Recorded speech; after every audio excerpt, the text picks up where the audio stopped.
कृषी मंत्री शिवराज सिंग चौहान यांची वेगळीच छबी पुन्हा एकदा समोर आली आहे। कधी मामा कधी भैया अशी ओळख असलेल्या चौहान यावेळी थेट शेतात ट्रॅक्टर चालवताना दिसले। त्यांनी हा व्हिडिओ स्वतः त्यांच्या सोशल मीडिया हँडलवर शेअर केला आहे।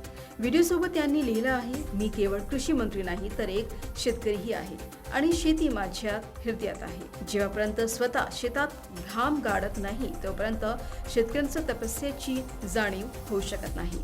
आज मी माझ्या शेतात बॅट तयार केले आहेत जेणेकरून ऑगस्टमध्ये टोमॅटो लागवड करू शकेल। शेतकऱ्यांच्या कष्टांना सर्वांनी वंदन करावं, कारण तेच अन्न भंडार भरतात आणि अन्न सुरक्षा सुनिश्चित करतात।